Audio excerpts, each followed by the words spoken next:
तो जी हम स्टार्ट करते हैं अपनी वीबीटी को। वीबीटी के हमारे पास कुछ पोस्टुलेट्स हैं। वीबीटी का जो पहला पहला पोस्टुलेट है हमारे पास, वो हमारे पास है कि central metal atom makes available a number of empty s p d atomic orbitals equal to its coordination number. These vacant orbitals then undergo hybridization and give vacant equivalent in energy and have definite geometry. Orbitals basically आना चाहिए. तो क्या होता है हमारे पास central metal atom, ये चीज याद रखने, जो हाइब्रिडाइजेशन होगी वीबीटी में वो होगी सेंट्रल मेटल एटम में. आपके पास क्या है कि आपको पता है मेटल में इलेक्ट्रॉन्स है, एस भी है, पी भी है, डी भी है. उसके जो आउटर मोस्ट है जो हम डिस्कस कर रहे हैं, जिसमें outermost electron third shell पे है 3D वाला, तो उसमें एस पी डी तीनों ऑर्बिटल्स इन्वॉल्व हैं. तो क्या करते हैं मेटल एटम के पास, उसको पता है जब उसके पास 3 लिगेंड सराउंड कर रहे हैं, 4 लिगेंड, 5 लिगेंड, तो उसके अकॉर्डिंग वो अपनी ज्योमेट्री को शेप में लेके आता है, अपने ऑर्बिटल्स को शेप में लेके आता है, और जितने लिगेंड्स उसके सराउंड करेंगे उसके अकॉर्डिंग वो अपने आप को हाइब्रिडाइज करेगा. पहले सेंट्रल मेटल, फॉर एग्जांपल अगर मेरे पास 2 लिगेंड्स सराउंड कर रहे हैं, तो मैंने आप लोगों को ज्योमेट्रीज पढ़ाई थी कि 2 लिगेंड्स में आपके पास मोस्ट प्रोबेबल जो ज्योमेट्री आती है वो एक ही आती है, लीनियर. तो लीनियर की आपको हाइब्रिडाइजेशन पता होनी चाहिए कि एसपी है. तो सेंट्रल मेटल एटम क्या करेगा, अपने एक एस और एक पी को खाली करवाएगा और 2 हाइब्रिड ऑर्बिटल्स देगा, एसपी एसपी. तो जो उसने ज्योमेट्री लेनी है उसके अकॉर्डिंग वो अपने ऑर्बिटल्स को खाली करवा के उनकी हाइब्रिडाइजेशन करवाएगा. पहले इसका एस एस पी, इसके डी अलग अलग एनर्जी लेवल पे है, क्योंकि आप इसीलिए हम अफबा प्रिंसिपल यूज कर रहे होते हैं, जिसकी एनर्जी पहले कम होगी उसकी हम फिलिंग कर रहे होते हैं. लेकिन आफ्टर हाइब्रिडाइजेशन ये जो ऑर्बिटल्स आपके पास आए हैं ये सेम एनर्जी लेवल के आ जाएंगे, तो उसके बाद फर्दर इसकी केमिकल बॉन्डिंग की तरफ ये जाएगा सेंट्रल मेटल एटम. जो मोस्टली डिस्कस हम लोग करते हैं, हम डिस्कस कर रहे होते हैं स्क्वायर प्लेनर कॉम्प्लेक्सेस इसमें वीबीटी में, और दूसरा उससे भी ज्यादा जो हम डिस्कस करते हैं वो हम डिस्कस करते हैं ऑक्टाहेड्रल, जो आपको पेपर के एस्पेक्ट से इंपॉर्टेंट है. ऑक्टाहेड्रल उठा रहा होता है, तो ऑक्टाहेड्रल की आपको हाइब्रिडाइजेशन पता होनी चाहिए. ऑक्टाहेड्रल की हाइब्रिडाइजेशन आप लोग मुझे चैट बॉक्स में बता सकते हो क्या होती है हाइब्रिडाइजेशन ऑफ ऑक्टाहेड्रल?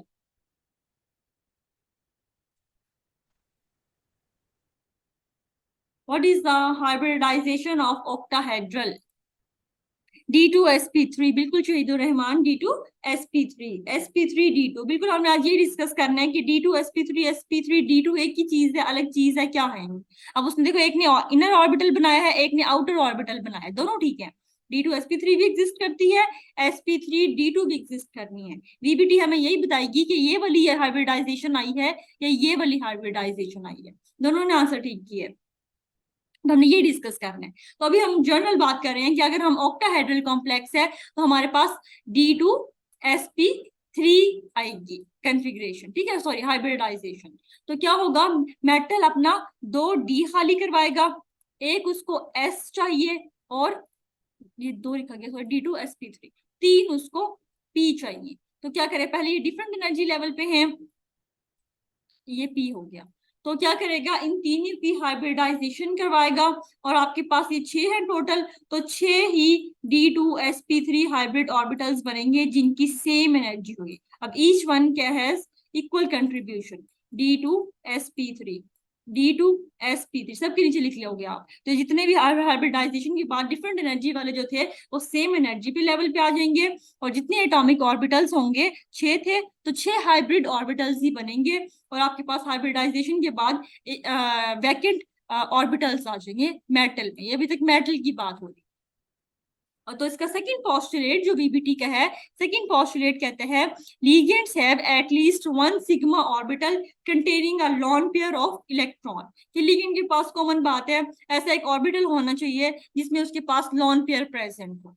तो हाइब्रिडाइजेशन के बाद लिगेंड्स के पास लोन पेयर होना जरूरी है. तो इसका थर्ड पोस्टुलेट कहता है कि जो वैकेंट ऑर्बिटल्स होंगे मेटल के हाइब्रिडाइजेशन वाले, vacant hybridised orbitals of metal, वो क्या करेंगे, ओवरलैप करेंगे इसके सिग्मा ऑर्बिटल्स के साथ जिसमें लॉन पेयर था. इसके वैकेंट ऑर्बिटल और उसके सिग्मा ऑर्बिटल जिसमें लॉन पेयर था वो आपस में ओवरलैप करेंगे, और कोवलेंट या कोऑर्डिनेट कोवलेंट बॉन्ड जो है वो बना देंगे. तो इस जिस बॉन्ड को हम शो करते हैं इस तरह. Ligand to metal. इसकी डोनेशन इस बॉन्ड की कोऑर्डिनेट कोवलेंट बॉन्ड सिंपली कह सकते हैं हम, कि पहले मेटल अपने ऑर्बिटल को जितने लिगेंड्स उसको सराउंड करेंगे, मेटल उसके हवाले से अपनी ज्योमेट्री को एज्यूम करेगा और उतने ऑर्बिटल्स की हाइब्रिडाइजेशन करवा देगा। रीजन क्या है करवाने की, ताकि सेम एनर्जी लेवल पे सारे आ जाए। उसके बाद लिगेंड्स के पास सिग्मा बॉन्डेड अपने ऑर्बिटल्स होंगे जिसमें लॉन पेयर होंगे। उसके बाद इन दोनों की क्या होगी, सिंपल ओवरलैपिंग होगी और ओवरलैपिंग के नतीजे में आपके पास कोऑर्डिनेट कोवलेंट बॉन्ड बन जाएगा। ये आपको वीबीटी कह रही है। तो वीबीटी की सिंपल पोस्टुलेट से इसका रट्टा मारने की कोई जरूरत नहीं है, समझने के लिए हमें ये जरूरी था, ऐसे चीज में से कुछ नहीं आता अभी तक जो पढ़ा है। इसके लिए जरूरी है कि हमें आगे वाली स्लाइड्स के लिए इसकी थोड़ी अंडरस्टैंडिंग जरूरी थी। आप अब जी हमारे पास आते हैं ऑक्टाहेड्रल कॉम्प्लेक्सेस, जो कॉमनली डिस्कस करते हैं आपसे पेपर में होते हैं ऑक्टाहेड्रल, जो हमने भी कहा है D2sp3। मैं आपको D2sp3 समझाऊंगी यहाँ पे, और मुझे अपने लेक्चर के बाद मैसेज करना है कि मैम इसकी सारी एग्जांपल्स और उसकी बुक से पिक भेज दो, क्योंकि मैं आपको पीडीएफ में बुक भेज दूंगी। ऑक्टाहेड्रल की बाकी एग्जांपल्स मैं यहाँ पे आपको 2 करवा सकती हूँ, तो आपने खुद पढ़ लेनी है, स्क्वायर प्लेनर की भी और ऑक्टाहेड्रल की भी। तो ऑक्टाहेड्रल में देखो अब हमने डिस्कस किया है, ऑक्टाहेड्रल के लिए हमें चाहिए हाइब्रिडाइजेशन D2sp3।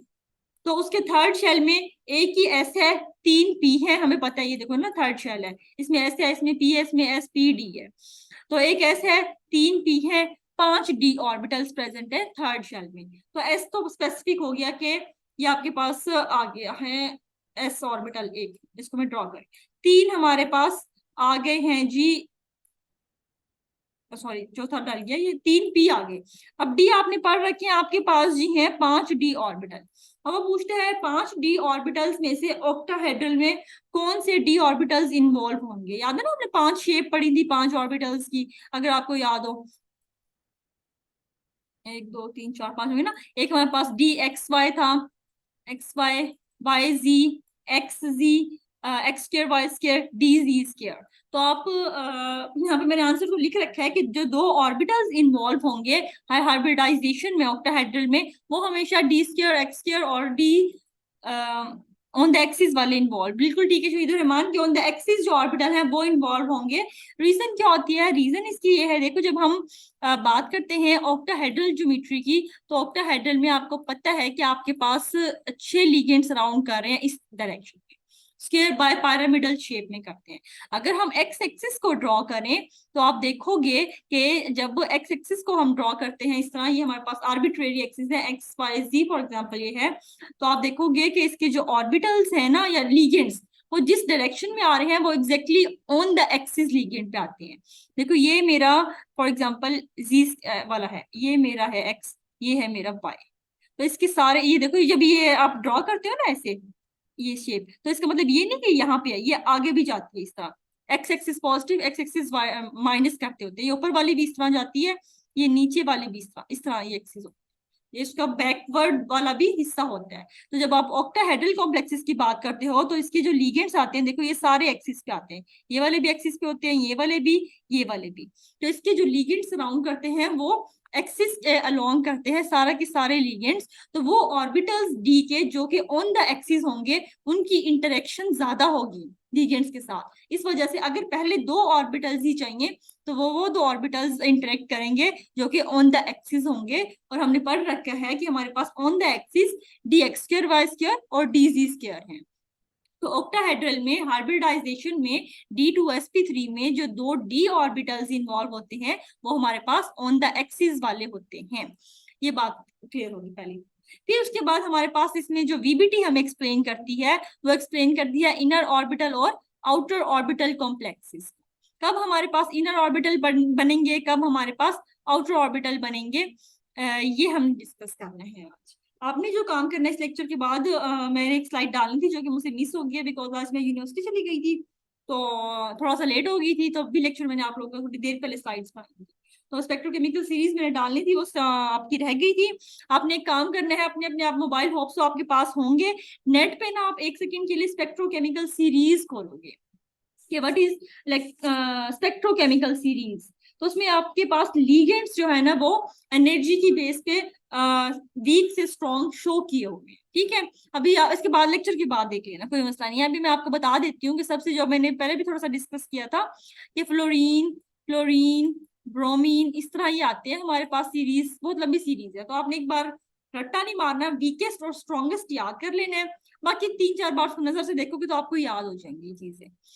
तो फिर आपके पास ये आ जाते हैं, बीच में आपके पास आता है वाटर, और उसके बाद फिर आता है बीच वाले केसेस में अमोनिया। उसके बाद ये लंबी लंबी सीरीज चल रही है, थोड़ी मैं नीचे की तरफ जा रही हूँ। तो आपके पास जो स्ट्रॉन्गेस्ट आ जाते हैं वो CO आ जाता है, कार्बोनिल और साइनाइड। तो इस तरह हमारी इलेक्ट्रोकेमिकल स्पेक्ट्रोकेमिकल सीरीज अरेंज होती है according to the strength of ligands. अब एक चीज, इन वाले लीगेंड्स को हम कह सकते हैं ये एक्सट्रीमली स्ट्रॉन्ग फील्ड लीगेंड्स, इनको हम कहते हैं ये weak field ligands in terms of coordination chemistry. अब एक चीज याद रखनी है, जो ये स्ट्रेंथ की बात होती है ना, ये बेसिकली रिलेटिव टर्म है। तो जो स्टार्ट के और एंड वाले लीगेंड्स हैं, इनके लिए तो हम कह सकते हैं कि ये एक्सट्रीम स्ट्रॉन्ग फील्ड लीगेंड है, ये एक्सट्रीम वीक फील्ड। जब हम बीच वाले लीगेंड्स पे आते हैं ना, तो बीच वालों को हम एग्जैक्टली नहीं कह सकते कि ये स्ट्रॉन्ग है या ये वीक है, क्योंकि बहुत सारे कॉम्प्लेक्सेस आप ऐसे देखोगे जिसमें water as a strong field ligand act कर रहा हो। लेकिन बेसिकली हम पीपीएससी की बात करें ना, तो बीपीएससी में आपने वाटर को as a weak field ligand consider करना है, बिकॉज 90% कॉम्प्लेक्सेस में water as a weak field ligand ही है। और जो स्ट्रॉन्ग फील्ड लीगेंट है, हम यहाँ से स्टार्ट करते हैं अमोनिया से। ये हमारे पास बॉर्डर लाइन केसेस कहलाते हैं basically. Water water is a border line case. तो आप जब कॉम्प्लेक्सेस पढ़ोगे तो इसमें बहुत सारे एक्सेप्शंस पढ़ोगे, हर कॉम्प्लेक्स में हर लीगेंड का अलग ही बिहेवियर देखोगे। तो फिर हम क्या करते हैं, ये हमने जो आपको पीपीएससी के हवाले से बात करोगे, जब आप लॉन्ग पढ़ते हो तो हम एक्सेप्शंस भी पढ़ रहे होते हैं, लेकिन पीपीएससी आपसे एक्सेप्शंस और इतनी डिटेल नहीं मांगता, वो एक जनरल मांगता है कि बच्चे को एक ओवरव्यू है कि नहीं। तो आपको इतना पता होना चाहिए कि स्पेक्ट्रोकेमिकल सीरीज है क्या। स्पेक्ट्रोकेमिकल सीरीज वो सीरीज है जिसमें लीगेंड्स को उनकी स्ट्रेंथ के अकॉर्डिंग अरेंज किया गया है, असेंडिंग या डिसेंडिंग ऑर्डर में। ठीक है, पहली बात ये याद हो। दूसरी, आपको वीकेस्ट याद हो, आपको स्ट्रॉन्गेस्ट याद हो। दूसरा, अकॉर्डिंग टू पीपीएससी में अगर आप कंपैरिजन आ जाए अमोनिया और वाटर में, ये थोड़ी इंपॉर्टेंट है, दो एग्जांपल्स। तो अगर दोनों आते हैं, वो कंपैरिजन पूछता है, अगर हम निकालेंगे भी CFT में, तो आपने वाटर को एज अ वीक फील्ड लेना है, अमोनिया को एज अ स्ट्रॉन्ग फील्ड लेना है। याद रखना है, वाटर को as a weak field, ammonia को एज अ स्ट्रॉन्ग फील्ड लेना है विद रिस्पेक्ट टू पीपीएससी बता रही हूँ। लेकिन असल में ऐसा कुछ नहीं है, हर कॉम्प्लेक्स के लिहाज से हम देखते हैं कि ये बीच वाले लीगेंड्स रिलेटिव टर्म है। इससे पीछे जो होगा ना, उसकी निस्बत हम कहेंगे water is a strong field ligand. अगर फॉर एग्जाम्पल इसके पीछे कोई भी एक्स लीगेंड पड़ा है, मुझे याद नहीं इसके पीछे कौन सा है, तो अगर मैं एक्स की बात करूं और वाटर की बात करूं, तो मैं कहूंगी वाटर एक स्ट्रॉन्ग फील्ड लीगेंड है एज कंपेयर टू एक्स, और अमोनिया एक स्ट्रॉन्ग फील्ड लीगेंट है एज कंपेयर टू वाटर। अब अमोनिया के आगे जो भी लीगेंट है, फॉर एग्जांपल वाई प्रेजेंट है, तो मैं कहूंगी फिर अमोनिया एक वीक फील्ड लीगेंट बन गया है, वाई एक स्ट्रॉन्ग फील्ड लीगेंट है। तो स्ट्रेंथ जो लीगेंट्स की है ना, वो बेसिकली एक रिलेटिव टर्म है। हम आगे वाले पीछे वाले से कंपेयर करके बता सकते हैं ये स्ट्रॉन्ग है कि वीक है, लेकिन इन जनरल ये तो आपने वीक ही लेने हैं, ये स्ट्रॉन्ग ही लेने हैं। अगर सिर्फ इन दो का कंपैरिजन आ जाए, तो फिर water as a weak field लेना है और अमोनिया आपने एज अ स्ट्रॉन्ग फील्ड लेना है। ये बहुत सारे कॉम्प्लेक्स हैं, फिर मैं यही कहूंगी कि ये दोनों इंटरचेंज पोजीशन कर लेते हैं एक्सेप्शंस में, लेकिन हमने एक्सेप्शंस नहीं पढ़नी है आपको। ठीक हो गया। तो फिर आपने क्या, एक और चीज, फिर हम आते हैं इनर ऑर्बिटल पे, अगर खुद एक्सप्लेन हो जाए। इनर ऑर्बिटल कॉम्प्लेक्सेस हमें क्या कहते हैं, हमने अब देखना है इनर ऑर्बिटल कैसे बन रहा है। कोबाल्ट की सबसे पहले आप लोगों को होप सो अब 3D की जो इलेक्ट्रॉनिक कॉन्फ़िगरेशन है वो याद हो गई होगी, मैं एक्सपेक्ट कर रही हूँ। कम से कम 3D की तो याद करके बैठ, नहीं की तो उसको डूब मरना चाहिए कि अभी तक अगर आपने 3D भी नहीं याद की है तो। अच्छा जी, मुझे यहाँ से एक सेकंड दो, जरा मैं इसको सेट कर लूँ। अब आपको पता होना चाहिए, सबसे पहले ऑक्सीडेशन स्टेट हमने लास्ट टाइम नोमेनक्लेचर किया था, आपको ऑक्सीडेशन स्टेट्स निकालनी होप सो आ गई होंगी। सबसे पहले तो ऑक्सीडेशन स्टेट तो बाद में निकालते हैं, हमें कोबाल्ट की इलेक्ट्रॉनिक कॉन्फ़िगरेशन पता होनी चाहिए, जो कि मुझे आप लोग बताओगे, मुझे नहीं पता। चैट बॉक्स में मुझे जल्दी से बता दो कोबाल्ट की इलेक्ट्रॉनिक कॉन्फ़िगरेशन क्या है, 4s कितना है 3D कितना, और गलत जिसने बताई ना उसकी खैर नहीं है। जहरा, जहरा क्या किया जाए तुम्हारा, दोबारा देखो जहरा निकम्मी। D7S2 D7 बिल्कुल ठीक है, एक सहारा निकम्मी के अलावा। हमारे पास इसकी देखो आर्गोन से हमें कंसर्न नहीं है, हमें कंसर्न है आउटर मोस्ट से। ठीक है, आर्गोन आप जब आप पूछ ले सिंपल तो हमें पता चाहिए इसकी आर्गोन से इक्विवेलेंट है, लेकिन हमारा कंसर्न है अभी आउटर मोस्ट से केमिकल बॉन्डिंग करवानी है, तो हम करेंगे जी। ठीक हो गया, सारा ने करेक्शन कर ली है अपनी। तो 4s2 3d7। अब यहाँ पे देखोगे आप लोग कोबाल्ट की ऑक्सीडेशन स्टेट क्या है, कोबाल्ट में कितने इलेक्ट्रॉन वो लूज कर चुका है। तो मुझे बता सकते हो कोबाल्ट की ऑक्सीडेशन स्टेट क्या है यहाँ पे। फौरन एक ही लिगेंड है आपको, अब तो फौरी आ जानी चाहिए। चार्ज दिया हुआ है हमने, ये चार्ज मतलब लेके आना है। कितनी है? +3। प्लस। तो बिल्कुल सबने ठीक में जवाब दे रहे हो, 3+, मतलब 3 इलेक्ट्रॉन इसने निकाले हुए हैं।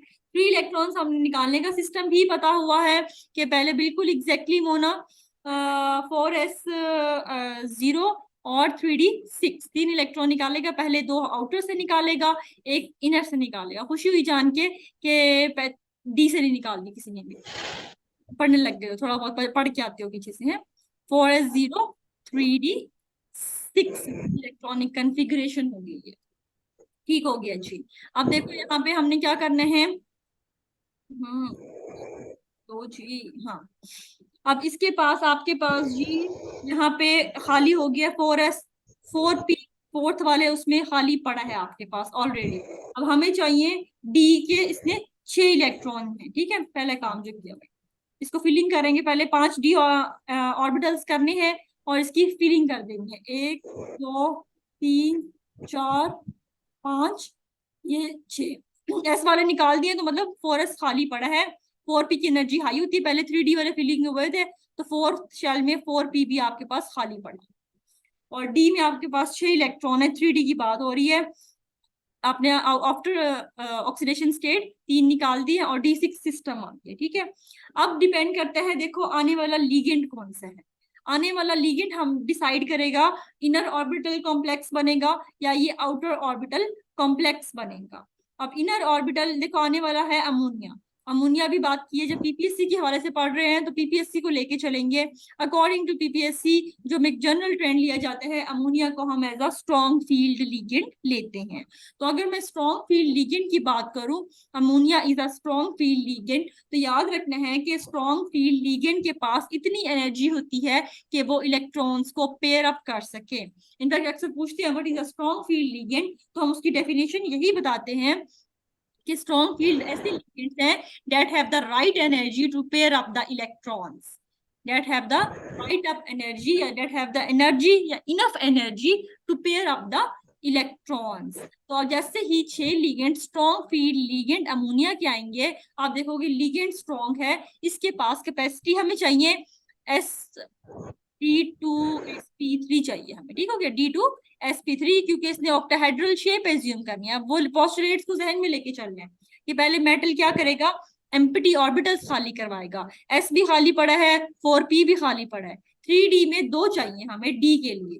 तो हम क्या करेंगे, देखेंगे हमारा लीगेंड स्ट्रॉन्ग फील्ड है या वीक। अगर हमारा लीगेंड स्ट्रॉन्ग फील्ड है, उसके पास एनर्जी है पेयर अप करवाने की, वो क्या करता है, वो इन इलेक्ट्रॉन्स को यहाँ से इस इलेक्ट्रॉन को उठा के इसके साथ पेयर कर देता है, ऑपोजिट स्पिन के साथ पेयर करवाएगा। वो रूल्स फॉलो होंगे फिलिंग अप इलेक्ट्रॉन। इस इलेक्ट्रॉन को उठा के इधर पेयर अप कर देता है और आपके पास 2d अंदर वाले d खाली करवाता है, 3d वाले। अब खाली जो करवाएगा वो कौन से, वो करवाएगा x2 y2 और d(z)² वाले, क्योंकि ऑन द एक्सिस लिगेंड्स आ रहे हैं तो इन ऑर्बिटल्स की इन्वॉल्वमेंट ज्यादा है, तो उनको देखते हुए मेटल अपने ये वाले ऑर्बिटल्स को खाली करेगा। तो क्या होगा कि आपके पास हमें 2d चाहिए थे ऑक्टाहेड्रल के लिए, क्योंकि 6 लिगेंड उसने देख लिए मेटल ने आ रहा है, तो उसको D2sp3 ज्योमेट्री चाहिए थी। तो वो क्या करेगा, एक s लेगा, 3p लेगा और 2d। वो देखेगा स्ट्रॉन्ग फील्ड आ रहा है, तो स्ट्रॉन्ग फील्ड क्या करेगा, इलेक्ट्रॉन्स को पेयर अप करवा देगा। उठा के यहाँ से इसको यहाँ ले आया, इस इलेक्ट्रॉन को उठा के यहाँ ले आया, और हमारे पास जो है जी d2 खाली हो गए।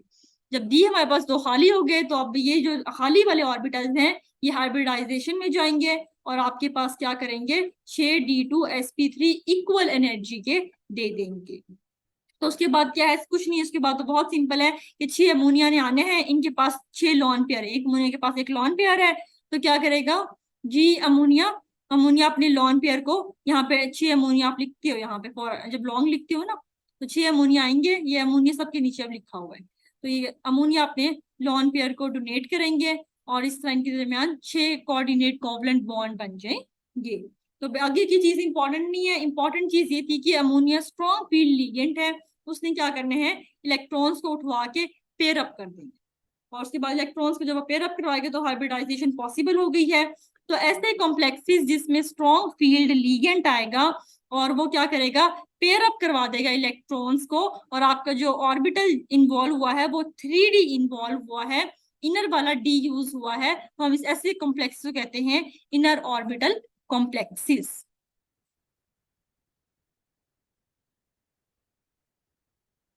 डज दीज इलेक्ट्रॉन्स, नहीं इसके हम रिपल्शन को तनवीर इसमें डिस्कस नहीं करते होते हैं, जिक्र नहीं करते, हमने केमिकल बॉन्डिंग को एक्सप्लेन करती है ये, तो हमने वो बताता है कि जो 6 लिगेंड्स आए ऑक्टाहेड्रल आए हैं, तो वो किस तरह उसने बॉन्डिंग को की है।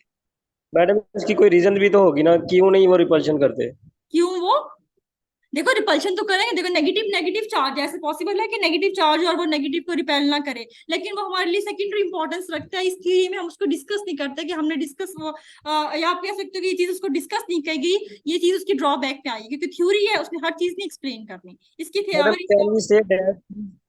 Madam can we say that these electrons are present in pure orbitals while in case of water lone pairs are present in hybridized orbitals, and we can say that only those electrons which are present in hybridized orbitals they repels. Those electrons which are present in pure orbitals they do not repel. देखो कह सकते हो, लेकिन देखो ये वाला तो repulsion किसके साथ करेगा, इसके तो ऑर्बिटल्स खाली हो गए हैं, आप कह रहे हो इसके साथ अगर रिपल्शन शो करेगा जो दूसरे वाले इलेक्ट्रॉन है, वो तो खाली करवा ली उसमें तो आई मीन जब हम हम्म, इसका मैडम जब हम इसका स्ट्रक्चर बनाएंगे तो सेंटर में मेटल जब हम ड्रा करेंगे तो मेटल के डी अच्छा, ऑर्बिटल्स में इलेक्ट्रॉन तो भरे होंगे। खड़े होंगे, तो बिल्कुल करेंगे, वो रिपल्शन नहीं लगाएंगे। वो मेरे कहने रिपल्शन का मतलब करेंगे, वो ये है बिल्कुल कि रिपल्शन करेंगे, बिकॉज सीएफटी में हम ये रिपल्शन डिस्कस कर रहे होते हैं, वो रिपल्शन करेंगे, तभी हम कहते हैं डी ऑर्बिटल स्प्लिट कर गए हैं, सीएफटी में रिपल्शन कर रहे हैं लेकिन वो इसको डिस्कस नहीं कर रहे, इसकी एक ड्रॉबैक में आएगी ये वाली बात। लेकिन नहीं मैडम हम ये नहीं कह सकते कि ये जो इलेक्ट्रॉन्स है ये प्योर ऑर्बिटल्स में जो पड़े होते हैं लोन पेयर वो रिपल्शन आवाज में हिस्सा नहीं आपकी लेते ब्रेक जो हुई है, हाइब्रिड। दोबारा बोलो, प्योर ऑर्बिटल्स में जो है। आई मीन ये जो इलेक्ट्रॉन्स हैं ये हम्म, प्योर ऑर्बिटल्स में पड़े हैं क्योंकि हमने उनको पेयर अप करवा दिया है। अच्छा, जो हाइब्रिडाइजेशन में हिस्सा लिया वो तो 2 डी ने लिया है, 3 डी ने तो नहीं लिया है, तीन डी क्योंकि वो नहीं, इलेक्ट्रॉन्स प्योर ऑर्बिटल्स में पड़े हुए हैं इसलिए वो रिपल्शन में। अरे लेकिन अगर मैं वाटर की बात करूं तो जो 2 लोन पेयर होते हैं वो दोनों लोन पेयर हाइब्रिडाइज ऑर्बिटल्स में होते हैं इसलिए वो रिपल्शन लगाते हैं। Can we say that? नहीं देखो, अगर देखो ठीक है वो अनहाइब्रिडाइज में है, लेकिन मेटल के अंदर प्रेजेंट तो है ना, हम तो ये तो नहीं कह रहे कि ये इलेक्ट्रॉन्स हैं ही नहीं, अगर ये इलेक्ट्रॉन्स ना हो फिर तो मेटल की सारी इलेक्ट्रॉनिक स्ट्रक्चर ही खत्म हो जाएगी, इलेक्ट्रॉन्स हैं और इलेक्ट्रॉन रिपल्शन भी करते हैं, मैं ये कह रही हूँ मैडम हम मैं भी यही डिस्कस नहीं कह रहा हूँ करते। अगर ये रिपल्शन लगाते हो। मेरी आवाज बहुत डिस्टॉर्ट हो रही है, दोबारा बोलोगे और किसी के पास डिस्टॉर्शन हो रही है, मेरे पास ही आ रही है मैडम इसको। मैं ये कह रहा हूँ कि जो आपने स्ट्रॉन्ग फील्ड लिगेंड की वजह से इलेक्ट्रॉन्स पेयर अप करवाए हैं, हाँ हाँ, मेरी आवाज क्लियर? आ रही है, अब आ रही है। वो क्योंकि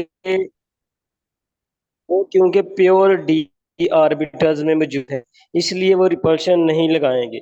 लेकिन अगर हम वाटर में जब बात करते हैं ना कि वाटर के लोन पे रिपल्शन लगाते हैं तो वो बेसिकली जो लोन पेयर हाँ होते बिल्कुल हैं लगाती है, वैसे यूज तो होते अच्छी हैं हाइब्रिडाइज नहीं है, ऑर्बिटल्स। बिल्कुल का बिल्कुल अगर करती है।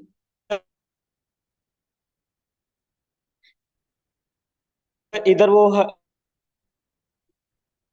मुझे बहुत कट की आवाज आ रही है। रिपल्शन लगाते होते ना तो मैडम इसकी जो शेप।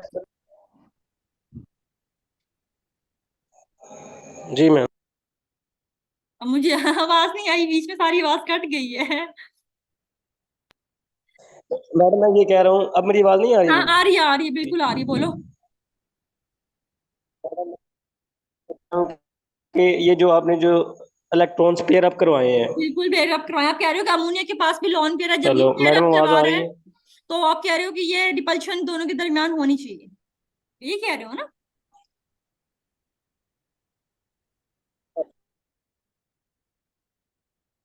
मैडम किसी और के पास डिस्टॉर्ट हो रही है आवाज, ही इनमें मेरे भी, पास ही हो रही है? लेकिन बाकी में जी जो लोन मैम, पेयर होते हैं वो आवाज भी तो नहीं आ रही। रिपल्शन लगाते नहीं हैं, आई तो इलेक्ट्रॉन से वो सिर्फ प्योर मेरे ऑर्बिटल पास में ही। पड़े हुए।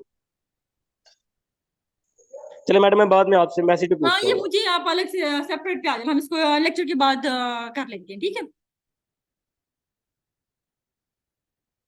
अच्छा जी, हम डिस्कस कर रहे थे इनर ऑर्बिटल को। तो आपने याद रखना है कि अक्सर वो पूरे थे इनर ऑर्बिटल आपको वो 4-5 लिगेंड्स देगा। एक लिगेंड उसने स्ट्रॉन्ग दिया होगा, बाकी वीक दिए होंगे, तीन बहुत कॉमन वाले वीक देगा, इतने अच्छे वाले मॉडरेट नहीं, बड़े कॉमन से वीक देगा।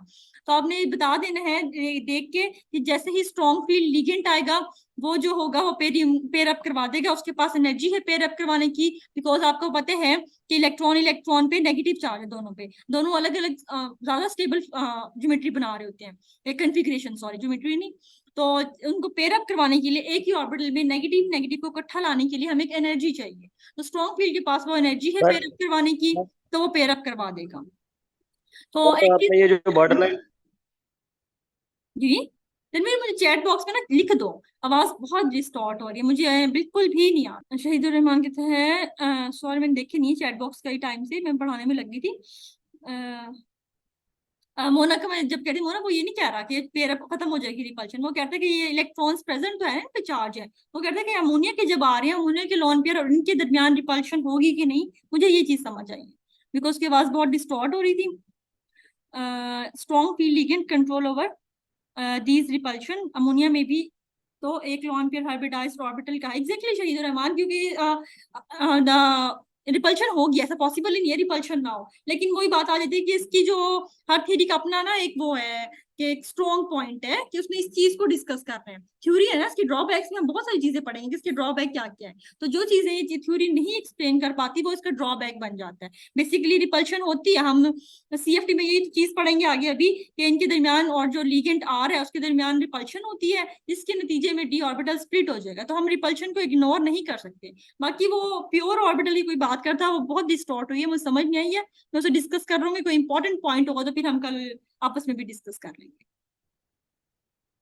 अच्छा जी, ये हो गया। उसके बाद स्ट्रॉन्ग फील्ड लिगेंड्स जब भी आएंगे तो आपने याद रखना है इनर ऑर्बिटल कॉम्प्लेक्सेस बनेंगे। अब एक चीज जो और इम्पोर्टेंट चीज है वो पूछ लेते हैं कि जो आपके पास इनर ऑर्बिटल कॉम्प्लेक्सेस हैं वो किस डी सिस्टम से पॉसिबल होते हैं। हम पढ़ते हैं ना D1 D2 D3 बहुत सारे सिस्टम्स हैं, तो कहाँ से ये इनर ऑर्बिटल कॉम्प्लेक्सेस का केस स्टार्ट होगा। तो एक चीज ये अभी मैं आपको ड्रॉ करके दिखाती हूँ। देखो हम कहते हैं कि हमें हाइब्रिडाइजेशन, फॉर एग्जांपल ऑक्टा की बात कर रहे हैं, हमें हाइब्रिडाइजेशन चाहिए D2 sp3 तो मतलब दो डी ऑर्बिटल ही चाहिए हमें। तो हमने देखो D1 की बात करें, अगर कोई ऐसा कॉम्प्लेक्स है जिसमें D1 सिस्टम आ गया, D1 में देखो एक इलेक्ट्रॉन है, बाकी 4 डी खाली पड़े हैं, तो मतलब ये पेयरिंग वाला केस ही नहीं होगा। तो inner orbital complexes D1 system में इस ऐसे एग्जिस्ट ही नहीं कर रहा ये वाला कि हम कहेंगे हमें इनर बनेगा ऑर्बिटल बनेगा, बनता ही इनर है क्योंकि खाली पड़े हैं। फिर आपके पास दो आएंगे, फिर भी मसला नहीं होगा D2 में भी। फिर आपके पास 3 इलेक्ट्रॉन आए हैं, अभी भी उसके पास दो खाली है, तो आप कहोगे जब 4 इलेक्ट्रॉन आएंगे अब हमें क्या था, D2 चाहिए थे, दो डी ऑर्बिटल। तो जब आपके पास D4 सिस्टम स्टार्ट होगा और स्ट्रॉन्ग फील्ड आएगा तो फिर क्या करेगा, स्ट्रॉन्ग फील्ड इसको उठा के यहाँ पेयर अप करवा देगा। तो आपके पास जो inner orbital complexes basically start होते हैं वो D4 सिस्टम से बनना स्टार्ट हो जाते हैं। ये कहने का मतलब, फिर 5 आएंगे जो हम डिस्कस करेंगे, तो क्या होगा 5 में फिर ये दोनों को पेयर, एक यहाँ पेयर करवा देगा, एक यहाँ पेयर करवा देगा। फिर 6 आएंगे तो पेयर करवाएगा, फिर आपने अभी मैं बुक में भेज दूंगी आपने देखने, 7 आएंगे तो पेयर करवा रहा है, 8 आएंगे तो पेयर करवा रहा है, फिर 9 आ जाएंगे फिर पेयरिंग पॉसिबल नहीं रहती। तो क्यों, भी जगह ही खत्म होगी उसके पास, वो पेयरिंग करवा के भी हमारे पास एक ही डी ऑर्बिटल बचता है, फिर वो 4D पे जाएगा। अभी हम पढ़ते हैं आउटर, फिर इनफैक्ट डिफरेंस करते हैं दोनों। अच्छा जी, उसके ये आपके पास मेन इनर ऑर्बिटल का कॉन्सेप्ट ठीक होगी। इससे ज्यादा बाहर से आपसे वीबीटी नहीं पूछेगा, वीबीटी वैसे लॉन्ग आती है, लेकिन inner orbital outer orbital viva में ये कभी ना कभी पूछ सकता है कि एमसीक्यू कोई बना के पूछना चाहे तो कि कौन सा इसमें से कॉम्प्लेक्स वो बनेगा, या आपको वो दे देगा 3 कॉम्प्लेक्स तो पूछ ले केस में पैरामैग्नेटिक है, डायमैग्नेटिक है अकॉर्डिंग टू वीबीटी। तो आपने जल्दी से खाली करवा के वीक और स्ट्रॉन्ग के मुताबिक बता देना है कि ये किस नेचर का है। सारे डिस्कस करती है शहीदुर रहमान, सारे डिस्कस करती है, स्क्वायर प्लेनर भी करती है। अभी मैं आपको नोट्स भेजूंगी, उसमें स्क्वायर प्लेनर भी है, लेकिन कॉन्सेप्ट वही है। अब देखो स्क्वायर प्लेनर में उसको क्या चाहिए, स्क्वायर प्लेनर की कॉन्फ़िगरेशन D2sp2 होती है, D2sp2। तो स्क्वायर प्लेनर में उसने क्या कराना है, मेटल ने उसने खाली कराना है 2D 1s 2p। तो क्या होता है कि 4s 4p वाले तो वैसे खाली पड़े हैं, बाकी थ्योरी यही चलेगी कि D2 उसने खाली कराने हैं। उस वीबीटी बहुत सिंपल है सिंपल मॉलिक्यूल्स के लिए, जितने भी हमारे पास मॉलिक्यूल एग्जिस्ट करते हैं अदर देन कोऑर्डिनेशन या ट्रांजिशन मेटल, वो सिंपल मॉलिक्यूल्स के लिए इस वीबीटी ये स्पेसिफिक बनाई गई थी कोऑर्डिनेशन में। हम उसमें डिस्कस कर रहे होते हैं कोवलेंट बॉन्ड मोस्टली, इसमें हम डिस्कस करते हैं कोऑर्डिनेट कोवलेंट बॉन्ड। तो मेजर डिफरेंस ये है। बाकी डिस्कस उसने भी बॉन्डिंग करनी है, डिस्कस इसने भी बॉन्डिंग करनी है, वो भी ओवरलैपिंग को डिस्कस करती है, वो सिग्मा और पाई को डिस्कस कर रही है, ये कोऑर्डिनेट कोवलेंट बॉन्ड को डिस्कस कर रही है। नहीं हम इसमें क्या सकते हैं जब हम ट्रांजिशन, अच्छा इसकी थ्योरीज इस तक रखनी है, अभी हम केमिकल बॉन्डिंग का चैप्टर करेंगे, उसमें हम दोबारा उन थ्योरीज को डिस्कस करेंगे वो वहां क्या कह रही हैं।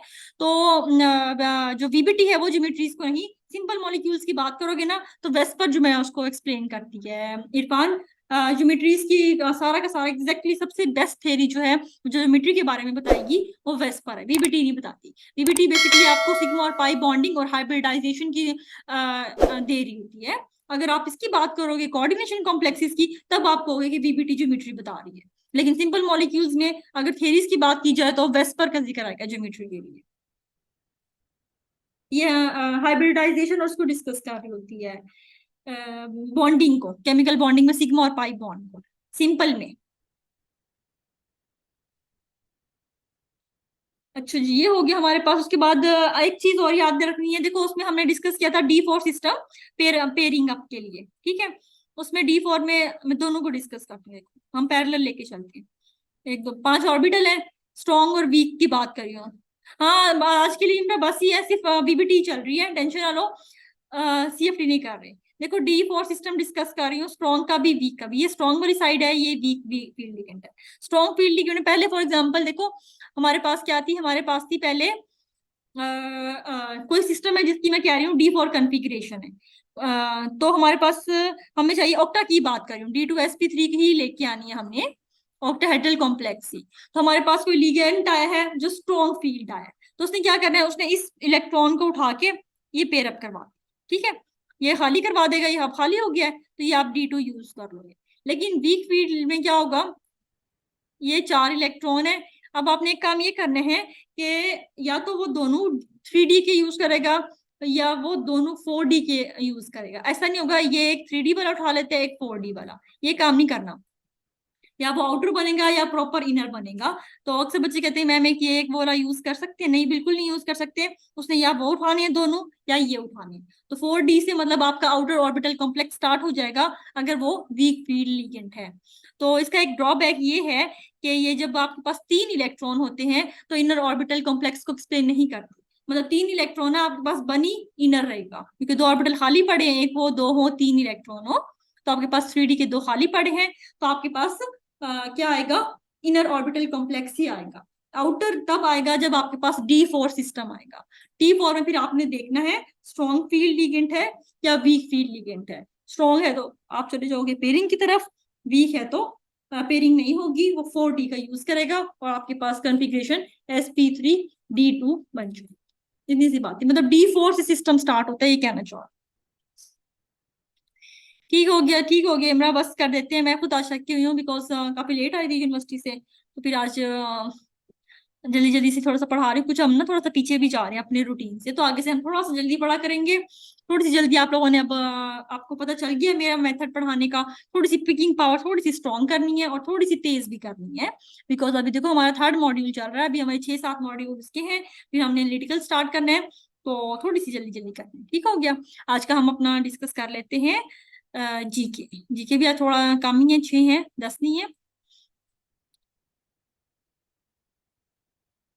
D2sp2 स्क्वायर प्लेनर है, वो पूछ रहा था ना, उसको मैंने हिंट दिया है कि अगर वो कहते कि बस ऑक्टाहेड्रल डिस्कस करेंगे, आपसे पीपीएससी में ऑक्टाहेड्रल तक ही रहेगा, गारंटी बात है, इससे बाहर नहीं जाएगा।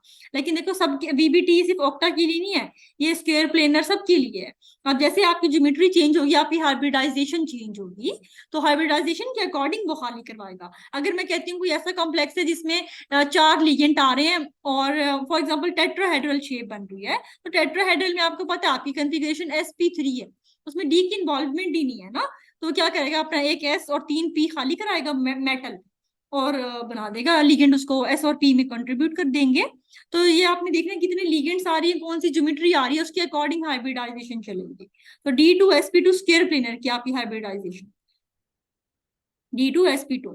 अगर DsP3 है, ये आपकी है उसकी DsP3 है आपकी ट्राइगोनल बाइपायरामिडल की, फिर D2sp3 ऑक्टाहेड्रल की। तो जो आपकी शेप या ज्योमेट्री आएंगी उसके अकॉर्डिंग ये डिस्कस होती जाएगी। सारी हाइब्रिडाइजेशन कराऊंगी, केमिकल बॉन्डिंग भी बताऊंगी किसकी हाइब्रिडाइजेशन की कौन सी शेप होती है। ठीक हो गया जी। उसके बाद आप लोगों के जीके पे आ जाते हैं। आज जीके आप बताओगे मुझे, तुक्के मारोगे, बिकॉज यहाँ नंबर नहीं कट रहे, आपको एटलीस्ट याद रह जाएगा। Numismatics is the study of horses, flags, weapons, coins. Numismatics किस चीज की स्टडी को कहते हैं? हॉर्सेस की, फ्लैग्स की, वेपन्स की, कॉइन्स की। चलो जी चैट बॉक्स खोलो और तुके मारने शुरू हो जाओ। फरा, इमरा, इरफान, अवैस, मिशाल, मोना, कामरान, राफिया, हाँ जी, शहीदुर रहमान, तैयबा, फातिमा, तुके मारो ना जरा। ये वहां गूगल से देख के किसी ने नहीं बताना मुझे। कॉइन्स कॉइन्स कॉइन्स, वैसे मुझे ये आज ही पता चला, ऑनेस्टली बताऊं मुझे नहीं पता था। न्यूमिनेटिक्स आप लोगों को पढ़ा रही हूँ तो मैं खुद भी सीख रही हूँ चार नई चीजें। मुझे नहीं पता था हम कॉइन्स की स्टडी को कहते हैं। आप लोग सारों ने सही बताया तो मैं हैरान हूँ, तो मैं इसलिए कह रही हूँ गूगल से कोई नहीं देखेगा। अच्छा जी, क्वेश्चन इसका सही आंसर कॉइन्स ही है, बच्चों ने ठीक बताया, इरफान, मिशाल और मुकद्दस ने। Question 2, who is a polymath? Polymath हम किसको कहते हैं? मैथमेटिशियन को, इन्वेंटर ऑफ टूल्स वाले बंदे को, एक्सपर्ट ऑफ मेनी सब्जेक्ट्स वाले को, या इनमें से कुछ भी नहीं?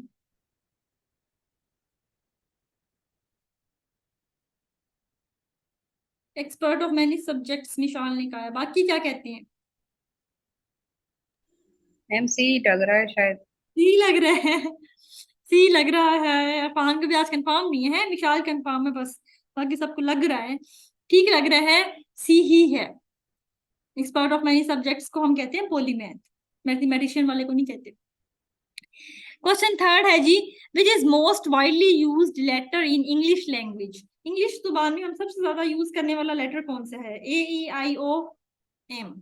मोना, एम ना कह दे। ई, इसके अलावा और कोई जो कहता हो ई नहीं है? ए है, ओ है, आई है।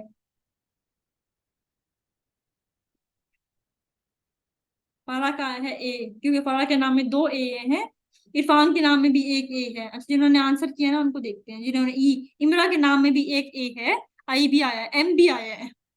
ई ई क्यों का है भाई? स्क्रीन शो नहीं हो रही है। आप लोगों का अपना इशू होगा, देखो किसकी मिशाल, स्क्रीन तो शेयर है मेरी तरफ से। तैयबा ने भी कहा है ए। अच्छा जी, इसका राइट ऑप्शन है बी। ई हमारे पास मोस्ट वाइडली है, मुझे भी ए लग रहा था, लेकिन इसका आंसर करेक्ट ई है, मोस्ट वाइडली यूज्ड लेटर। तो जिसने ई कहा था, बच्ची कौन थी, बल्कि इरफान ने कहा था और इमरान ने कहा था, तो b option is the right option. Question number 4 आपके पास है जी, first Nobel prize in subcontinent was awarded to doctor Raman Krishna Menon, professor Amrita और रणधीर नाथ टैगोर। मैम इसका है रविंद्रनाथ टैगोर, लास्ट वाला। डी डी, अच्छा ठीक हो गया, बिल्कुल सही है, डी ऑप्शन ही है। ये वैसे कॉमन एक्सर जगह आया होता है तो इजी भी है, कुछ नहीं हो, जनरल नॉलेज हमारी अच्छी है, ये इजी है।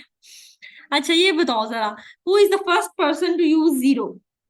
अल Khwarizmi, Al Biruni, Al Tusi, Abu Ishaq Kindi. सबसे पहले जीरो फिगर का वर्ड मैथ में किसने यूज किया? बैरूनी या ख्वारिज़मी? बैरूनी या ख्वारिज़मी। ऑप्शन ए की लगानी है कि तुक्का मार सकते हैं, वन ए और डी, ये दो दो किस खुशी में लगा रहे हो आज सारे? ये मैंने एक ही का ऑप्शन दिया है दोनों, वहां पे 2 अंडे फिल करके आना ना जरा। तो जी शहीदुर रहमान क्या है? शहीदुर रहमान क्या तुक्का मारेगा? पढ़ने वाला बच्चा, उसका तुक्का देखें जरा, है भी क्लास में आया है दोबारा?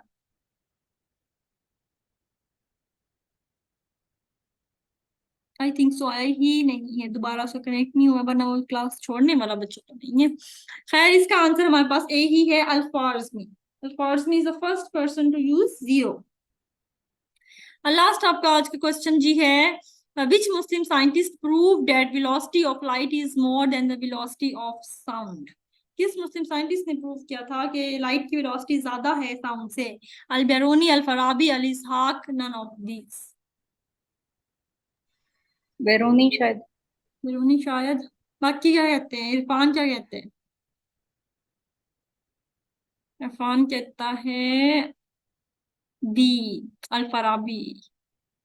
इमरा, मुझे जिस जिसके चैट बॉक्स में नाम दिख रहे हैं उनका बोल रही हूँ। राफिया कहती है अलबेरूनी। अच्छा जी, करेक्ट ऑप्शन आपके पास है अलबेरूनी, ए ऑप्शन ही ठीक है। पहला साइंटिस्ट जिसने प्रूव किया था विच इज अलबेरूनी। तो आपके आज के थोड़े जी के कम ही है, इतनी ही। अच्छा, एक और जी के याद आ गया मुझे। अपने टाइम पे ना मैं छोड़ के आई थी, मेरा बड़ा दिल कर रहा था और मैं सही लगा थी, मैं छोड़ के आई थी। आपका एक जनरल नॉलेज से क्वेश्चन आया था पीपीसी के एग्जाम में, लास्ट वाले में, कि इलामा इकबाल ने अपनी मरहूमा वालदा का जिक्र किस किताब में किया है? इलामा इकबाल ने अपनी मरहूमा वालदा का जिक्र किस किताब में किया है? ऑप्शंस थे बांगे दरा, जरबे कलीम, शिकवा, जवाब शिकवा। क्या बता सकते हैं? इरफान ने किया है जरबे कलीम। और कोई तुक्का मारे ना जरा। जरबे कलीम, बांगे दरा, शिकवा, जवाब शिकवा। इस तरह वाले एमसीक्यू उठ जाते हैं। बंदा कहे केमिस्ट्री को हमें कभी ये मर के भी नहीं पढ़ाते इस तरह मैम वहां तो कोई शेर भी पूछ लें तो वो भी बंदा कंफ्यूज हो जाता है, कलाम इकबाल का था या जौहर का था। अच्छा, एक और चीज बता देती हूँ, बाकी 3 में से तुक्का मारो, इरफान का तुक्का गलत है। जरबे कलीम इसका आंसर नहीं है। बांगे दरा, शिकवा, जवाब शिकवा रह गई। फरहान और मुकद्दस ने बांगे दरा कहा, बिल्कुल ठीक है। मैं इन दो में कंफ्यूज थी और मैं खैर बांगे दरा ही लगाने वाली थी, बट फिर नहीं लगाया, लेकिन घर आके दुख हुआ था कि बांगे दरा लगा देना चाहिए था। बट और राइट ऑप्शन भी बांगे दरा ही है।